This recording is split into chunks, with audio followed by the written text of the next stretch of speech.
Assalamualaikum Sobat Al-Malakani. Terima kasih yang sudah support channel Al-Malakani. Semoga kalian semua dalam keadaan sehat dan dilancarkan rezekinya, amin. Amin ya robbal alamin. Suatu hari, Raja Harun al-Rasyid mempunyai keinginan yang nyeleneh. Ia ingin membuat istana di awang-awang. Memang terkesan janggal, tapi apa salahnya kalau dicoba? Kata sang raja dalam hati. Paduka Raja kemudian menyuruh pengawal pribadinya memanggil Abu Nawas. Menurutnya, untuk urusan rumit seperti ini, Abu Nawas pasti punya solusinya. Ada gerangan apa Paduka Raja memanggil hamba? Tanya Abu Nawas. Sang raja menjawab, "Wahai Abu Nawas, aku sangat ingin membangun istana di awang-awang agar aku lebih terkenal di antara raja-raja yang lain. Adakah kemungkinan keinginanku itu terwujud, wahai Abu Nawas?" "Tidak ada yang tidak mungkin dilakukan di dunia ini, wahai Paduka yang mulia," balas Abu Nawas. Sang raja kembali berkata, "Kalau menurutmu hal ini tidak mustahil diwujudkan, maka aku serahkan sepenuhnya proyek pembangunan kepadamu." Abu Nawas terperanjat. Ia menyesal telah mengatakan kemungkinan mewujudkan istana di awang-awang. Tetapi nasi telah menjadi bubur. Yang sudah dikatakan oleh Baginda Raja tidak mungkin ditarik kembali. Sang raja memberi waktu kepada Abu Nawas beberapa minggu. Rasanya tak ada yang lebih berat bagi Abu Nawas kecuali tugas yang diberikannya sekarang. Jangankan membangun istana di langit, membangun gubuk kecil saja di langit sudah merupakan hal yang mustahil dikerjakan. Hanya Tuhan saja yang mampu melakukannya, gumam Abu Nawas. Hari-hari berlalu seperti biasanya.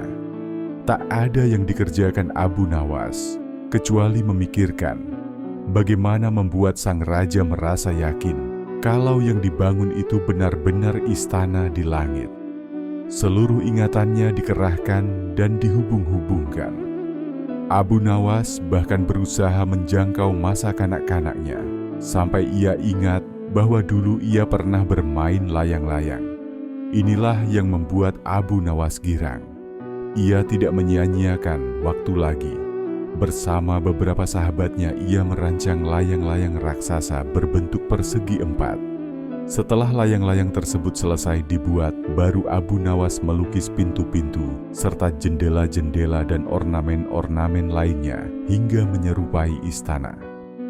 Ketika semuanya selesai, Abu Nawas dan sahabat-sahabatnya menerbangkan layang-layang raksasa itu dari suatu tempat yang dirahasiakan. Begitu layang-layang raksasa berbentuk istana itu membumbung tinggi di angkasa, penduduk negeri gempar. Baginda Raja girang bukan kepalang. Benarkah Abu Nawas berhasil membangun istana di langit?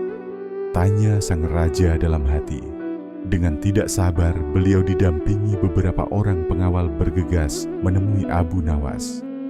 Abu Nawas berkata dengan bangga, "Paduka yang mulia, istana pesanan Paduka telah selesai."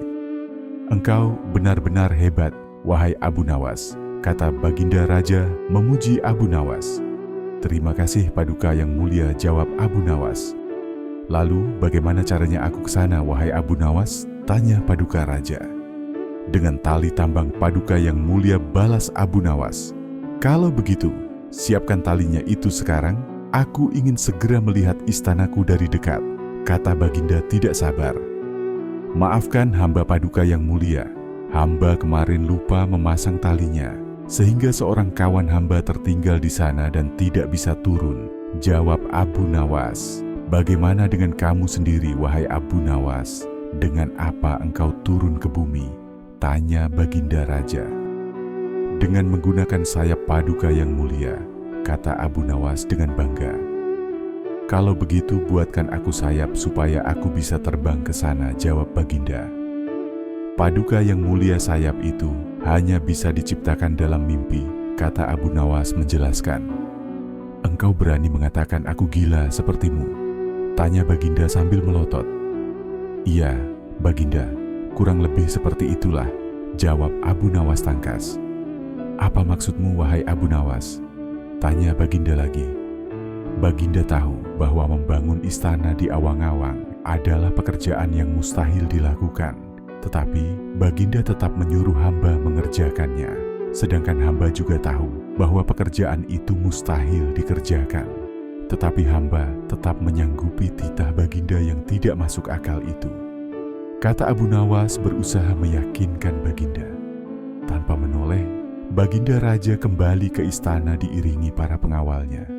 Sementara Abu Nawas berdiri sendirian sambil memandang ke atas melihat istana terapung di awang-awang.